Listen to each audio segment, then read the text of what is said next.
Bonjour les amis, aujourd'hui nous allons continuer notre formation portant sur l'algorithmique et les langages Python.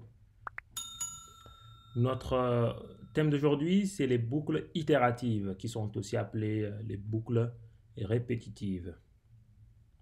Il y a en fait trois boucles qui sont utilisées en informatique. Il y a la boucle tant que, la boucle pour et la boucle répétée.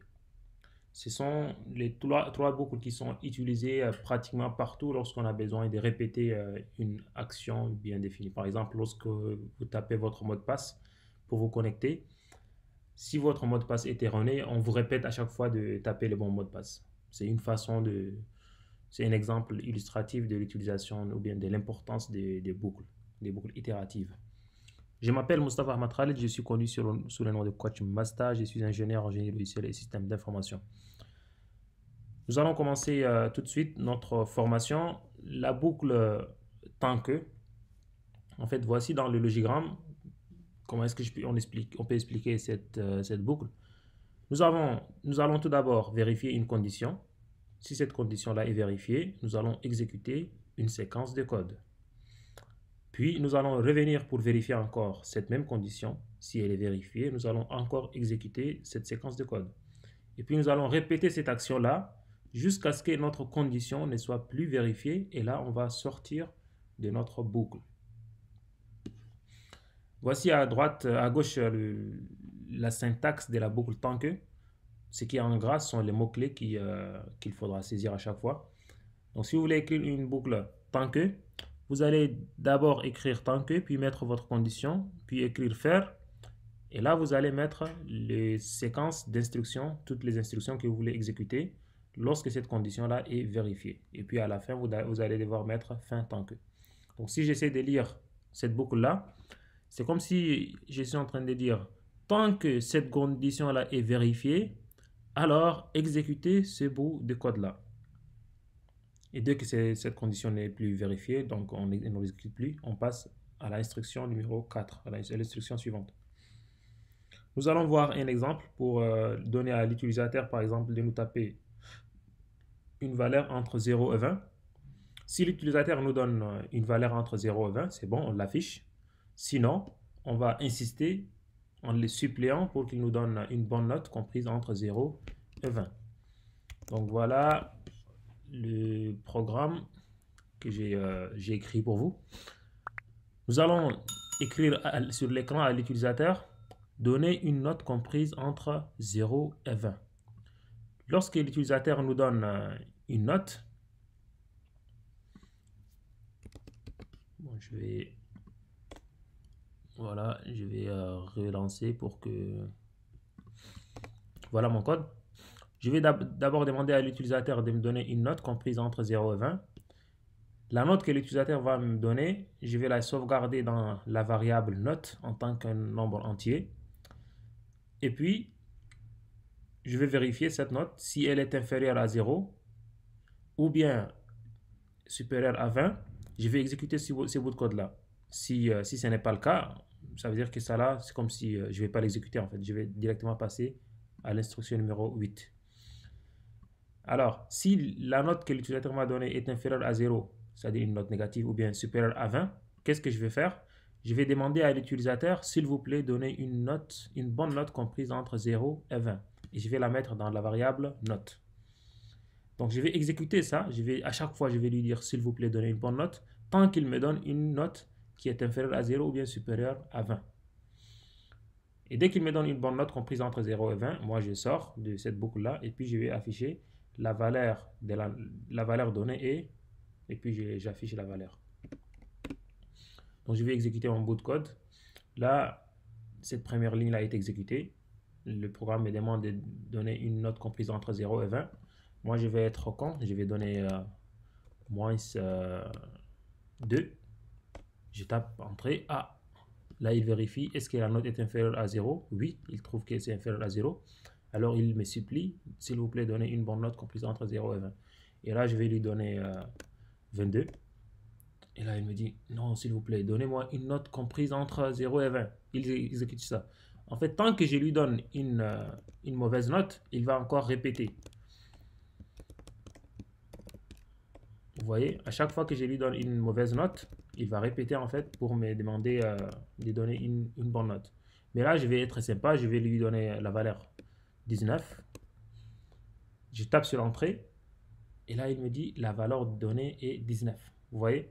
Donc, je suis sorti de la boucle dès que je lui ai donné une bonne note comprise entre 0 et 20. Voilà l'utilité des boucles. C'est comme ça même, ça se passe hein, lorsque vous voulez entrer sur votre téléphone, lorsque vous tapez votre mot de passe. On vous affiche pratiquement les mêmes mots de passe tant que vous ne donnez pas les bons mots de passe, quoi. Donc voilà l'utilité des boucles en informatique. Et là, c'est la boucle tant que, c'est-à-dire la boucle while. Vous l'aurez accompli. La boucle tant que, en algorithmique, son équivalent en Python, c'est while. Et même si vous avez oublié la syntaxe, c'est pas grave, vous pouvez taper sur Python, sur Google, while en Python. Et là, vous allez tomber en fait sur des sites qui vous expliquent, voilà, moi aussi j'ai fait pareil, hein. Puis vous allez trouver la syntaxe ici. Voilà comment ça marche. Et puis vous allez pouvoir l'implémenter. L'objectif en fait, ce n'est pas de mémoriser les choses, mais de comprendre comment est-ce que les choses fonctionnent et quel est l'équivalent d'une instruction quelconque en Python si vous commencez à partir de l'algorithmique. Maintenant, on passe à la boucle suivante qui est la boucle répétée. La boucle répétée est quasiment identique avec la boucle tant que. Il y a une petite différence seulement, nous allons la voir vers la fin de cette formation. En fait, pour la boucle répétée, si on regarde le logigramme, c'est quoi? Tout d'abord, nous avons une séquence d'instructions, nous allons l'exécuter, et par la suite, on va vérifier une condition. Si cette condition-là n'est pas vérifiée, on va encore exécuter notre bout de code. Puis on vérifie la condition. On va vérifier si la condition n'est pas vérifiée, si la condition est fausse, on va encore exécuter notre séquence d'instructions jusqu'à ce que la condition là soit vérifiée. Dès que la condition est vérifiée, dès que la condition est égale à vrai, donc on sort de notre boucle. Donc à gauche plutôt, vous avez la syntaxe de la boucle répétée, vous avez les mots répétés et à la fin vous avez les mots jusqu'à. Donc répéter une séquence, ça veut dire répéter l'exécution de cette séquence là, exécuter ce qui se trouve à l'intérieur jusqu'à ce que cette condition là soit vérifiée. Ça veut dire, dès que cette condition-là soit vérifiée, dès que cette condition soit vraie, arrêtez d'exécuter ça. Donc voilà l'utilité des boucles, l'explication de la boucle répétée. En Python, il n'y a pas la boucle répétée en tant que telle. On utilise la boucle la boucle plutôt while, c'est-à-dire la boucle tant que, pour implémenter tout ce qu'on veut faire avec la boucle répétée. C'est aussi une des facilités de Python. Avec Python, en fait, même la boucle while, il y a la possibilité de mettre un else quelque part. Mais l'objectif de ce cours-là, c'est de vous donner d'abord les bases. Et nous allons voir ça lorsqu'on va commencer à traiter des exercices de synthèse. On va voir les cas spécifiques de la boucle while en Python. Donc, vous pouvez déjà faire du répété avec while seulement sur Python. Cependant, avec le langage C par exemple, ou bien le langage C# ou le langage Java, il y a une autre boucle qui s'appelle do while. Do while, c'est l'équivalent de répéter. Do something jusqu'à ce que, while, c'est la condition en fait, jusqu'à ce que la condition soit vérifiée. Donc la différence entre répéter et tant que existe dans plusieurs langages, seulement que nativement sur Python, à mon avis, à ma connaissance jusqu'à présent, elle n'est pas là. Donc, la dernière boucle, c'est la boucle pour. Un exemple plus simple pour comprendre la boucle pour, c'est cet exemple-là. Pour i de 1 à 12, faire, et puis vous affichez. Là, c'est pour afficher pour faire la table de multiplication de 2. Une boucle pour, c'est lorsqu'on connaît le nombre d'itérations. Là, on va exécuter cette ligne-là 12 fois. Si on vous demande par exemple, je ne viendrai jamais en retard, comme on le fait au primaire, 100 fois, tout ce que vous avez à faire, c'est pour i de 1 à 100, faire, écrire, je ne viendrai jamais en retard en classe. Et puis, par magie, le programme va exécuter le travail à votre place. Nous allons voir un exemple pour faire la multiplication avec la boucle pour. Et nous allons voir aussi la sommation de un nombre entier. C'est cet exercice-là, calculer la somme des n premiers entiers. Voilà, avec Python, j'ai déjà fait l'exercice quelque part. Là, c'est pour faire la table de multiplication x 12. Donc, la boucle pour Python, c'est la boucle for. For i, in, et là, c'est la syntaxe. Hein. Range 12, c'est comme si on est en train de dire de 0 à 12. Plutôt de 0 à 11. Qu'est-ce qu'on va faire? On va exécuter ce bout de code-là. On va afficher i, la valeur de i. La valeur de i, c'est 0, puis 1, puis 2, puis 3, puis 4, ainsi de suite. On va mettre fois 2 égale, et puis nous allons mettre la valeur de i fois 2. Au départ, la première ligne, lors de la première exécution, ça va être 0 fois 2. On va écrire tout ça là. Et puis égal, on va mettre 0 fois 2. 0 fois 2, c'est 0. Pour la deuxième fois, ça va être 1. Donc on écrit le 1. Puis on écrit cette chaîne de caractères là, qui est celle-là, fois 2 égale, et puis on met la valeur de i fois 2, qui est 2. Vous avez compris, vous auriez compris en tout cas. Si on met quelque chose entre des accolades, des apostrophes, ou bien des guillemets, on est en train de considérer ce qui se trouve à l'intérieur là comme une chaîne de caractères. Donc on va l'afficher en tant que tel. Et s'il n'y a pas des deux double apostrophes, s'il n'y a pas de guillemets, on est en train d'évaluer la valeur de cette expression là, c'est-à-dire i fois 2. Et là, on a fait notre table de multiplication. Je peux faire une autre boucle for i in range, c'est pas 10. Et puis je vais faire un print. Je ne viendrai jamais en retard. Voilà, je vais mettre ça en commentaire. Je pense que vous vous souvenez des commentaires en Python, c'est avec les dièses. Et là, il va oublier ce bout de code-là, il ne va plus l'exécuter. Il va le considérer comme un commentaire. Et là, il va m'exécuter tout simplement ça. Vous voyez? Là, c'est avec juste des lignes. Il m'a écrit 10. Il m'a affiché 10 lignes. Pourquoi? Parce que je lui ai dit dans la boucle dans la boucle for ici, de me l'afficher 10 fois. Je peux écrire 100 et là il va l'afficher 100 fois. Vous voyez, là il me l'a affiché 100 fois. Je peux lui dire de me l'afficher, je sais pas, 33 fois et ça va être pareil. Donc la boucle pour, si vous avez compris, c'est lorsqu'on connaît le nombre d'itérations dès le départ. Là, on va utiliser la boucle pour. Mais si on ne connaît pas le nombre d'itérations, par exemple, on ne sait pas à la 40e reprise, vous allez taper votre bon mot de passe. Là, on ne peut pas utiliser la boucle pour. On va utiliser une boucle répétée ou bien une boucle tant que.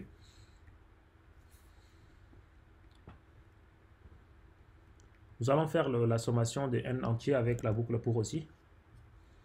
Donc, si on peut demander un input, et on va prendre n égale à int input. Nous allons demander à l'utilisateur de donner un nombre. Input. Donc print donner un nombre n. Et dès que l'utilisateur nous le donne, nous allons faire la sommation s est égal à s plus i. Et au départ, nous allons initialiser notre s à la valeur 0. Et puis nous allons afficher ici la somme et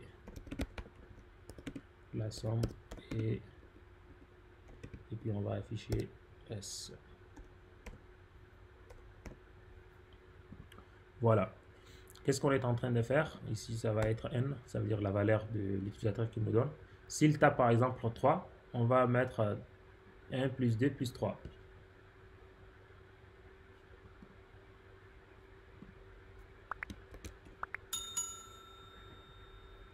Ah, c'est à la fin que je devrais mettre ça. Je vais l'exécuter.